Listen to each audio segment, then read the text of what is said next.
Crossley, if you'd like to look at that, just for the benefit of the tape.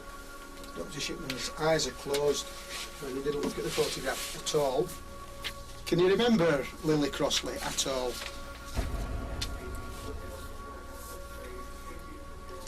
Okay, no answer.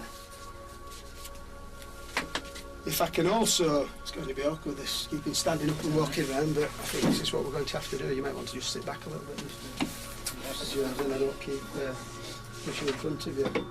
The detectives ploughed on. We'll now move on to the next death which we've investigated. Dr. Shipman. This is in relation to the death of a lady called Elizabeth Pierce. Again, Shipman refused to look at the image of a woman he had probably murdered.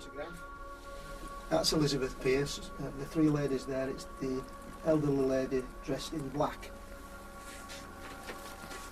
For the benefit of the tape, Dr. Shipman's eyes are closed and he did not look at. Shipman refused to cooperate throughout. The detectives stuck with it, but he could barely disguise his boredom. Would you want to make any comment, Doctor? There's no comment.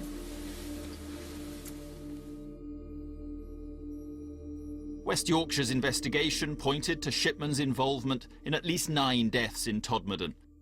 Although he admitted nothing, analysis of the medical records, death certificates and cremation papers provided substantial evidence. But because he was already facing the rest of his life behind bars, no further charges were laid against him. And the time is 5 minutes, and that's the end of the interview. Shipman's Halifax interview ended like all the others, with no acknowledgement that he'd killed more than 250 people. Just a year later, he was to take his own life. But although he had admitted nothing, the police had gained one advantage. West Yorkshire's inquiry, with its reliance on the detailed analysis of old medical records, had broken new ground. If someone else in a position of trust began killing patients, the police could now always draw on the experience of investigating Britain's most notorious serial killer to stop it.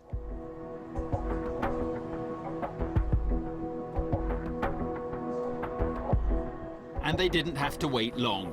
Just 18 months later, in 2002, the same police team were called to investigate Ethel Hall's death at Leeds General Infirmary. First, they looked at the staff who had been on duty on Ward 36 on the night the elderly patient collapsed. And their suspicions soon fell on a 26-year-old who had qualified as a male nurse less than 18 months earlier.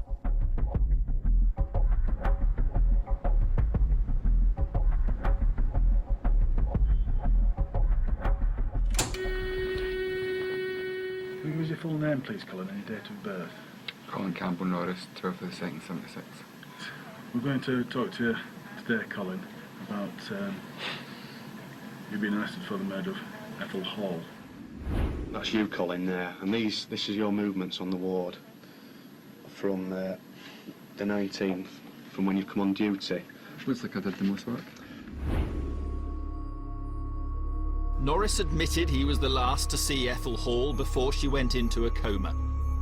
He also admitted being the last person to go into the fridge where the insulin was kept.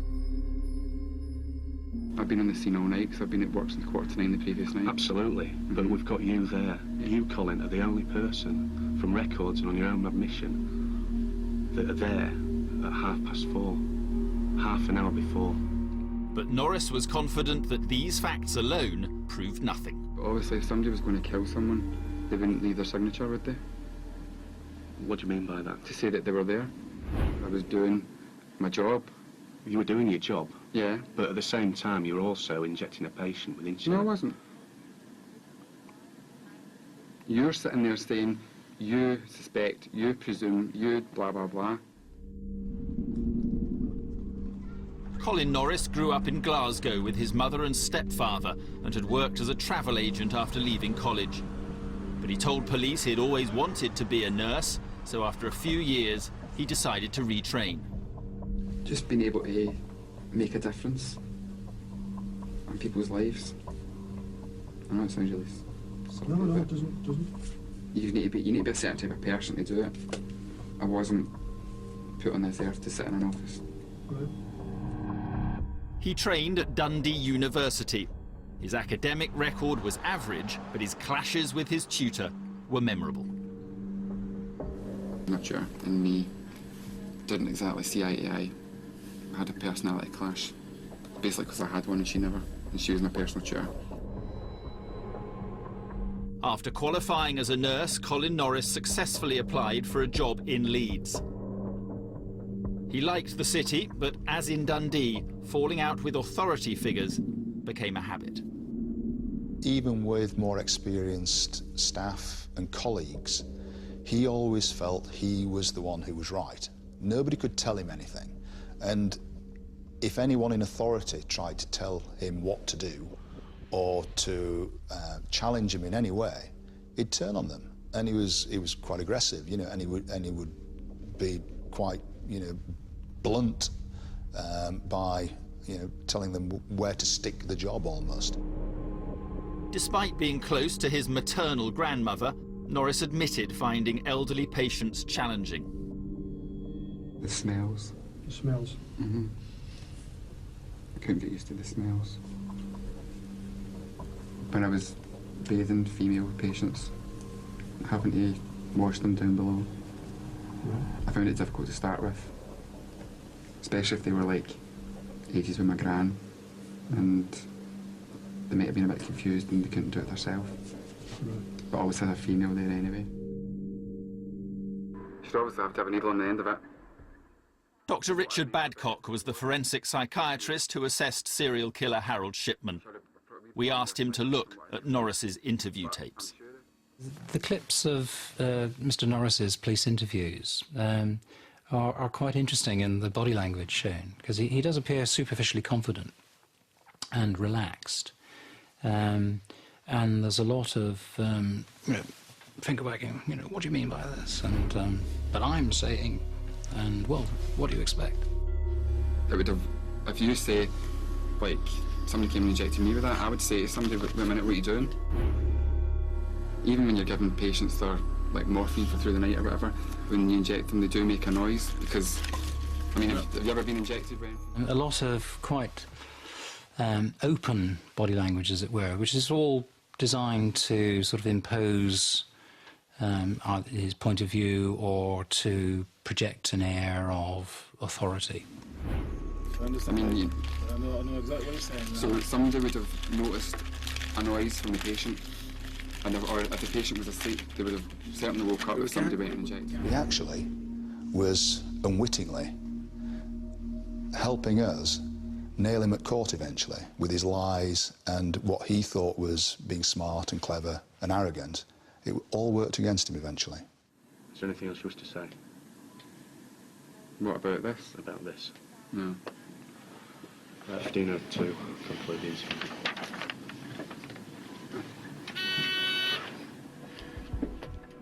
By now, police knew that 2 other elderly women had died on Ward 36 after suddenly collapsing like Ethel Hall.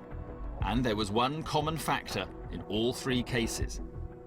The nurse who'd cared for each of them and was there in the couple of hours before each of them had become catastrophically ill was Colin Norris.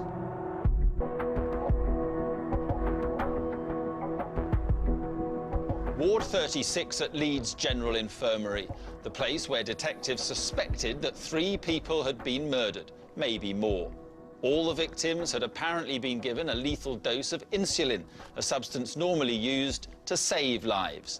Now police had to discover whether nurse Colin Norris had been using it as a murder weapon.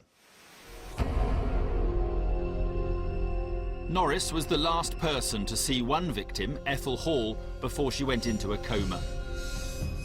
Statements from other staff on the ward showed he'd been behaving strangely in the hours leading up to her collapse. According to fellow nurse Ruth Sheehan, he'd even predicted Ethel's death. He said, she just doesn't look right.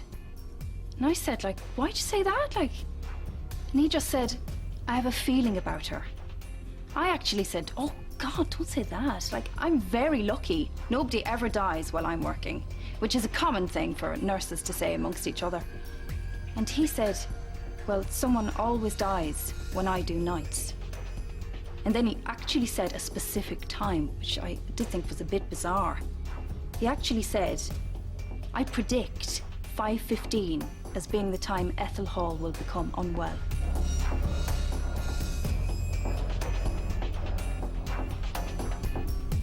Immediately after Ethel's collapse, he made another strange comment.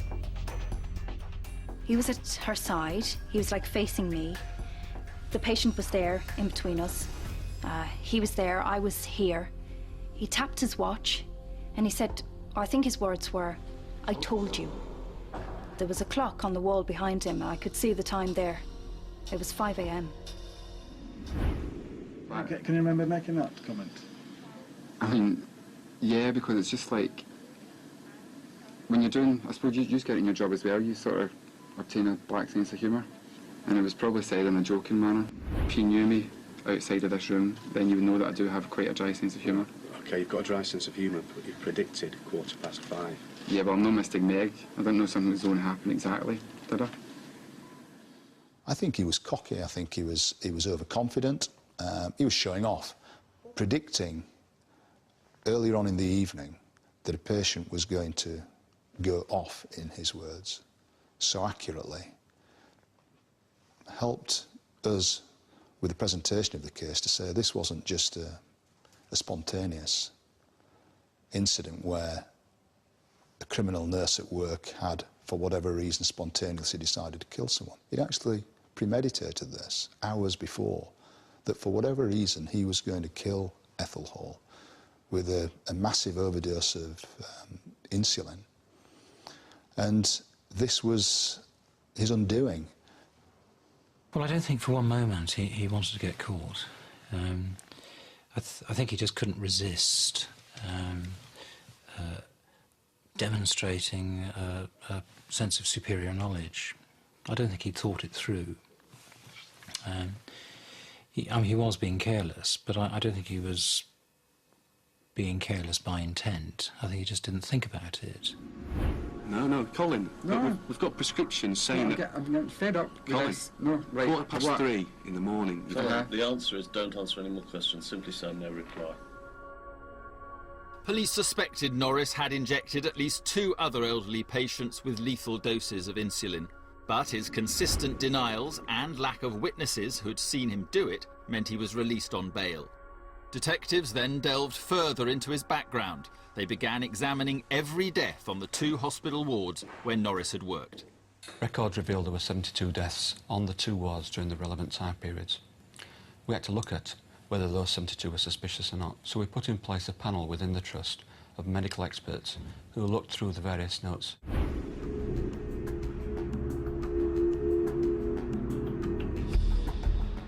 As in the Shipman inquiry, medical records held the key. The specialist medical panel recommended that patient notes relating to 18 of the 72 deaths should be reviewed by independent experts. I came to the conclusion that 5 of the cases were due either to the injection of insulin or to the administration of drugs that make you secrete insulin.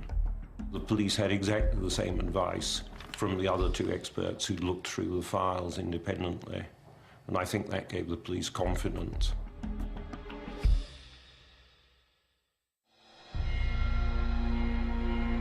The experts confirmed that Ethel Hall, Bridget Burke and Doris Ludlam had all died from lethal injections of insulin. And they identified 2 more victims. Irene Crooks, a patient on another ward, had died from insulin poisoning, while Vera Wilby had survived an overdose, only to die of natural causes a year later. That was 4 cases of murder and 1 of attempted murder in less than 6 months, and they all shared one characteristic. The common denominator across all 5 was one person, the nurse who'd cared for each of them and was there or thereabouts in the couple of hours before each of them had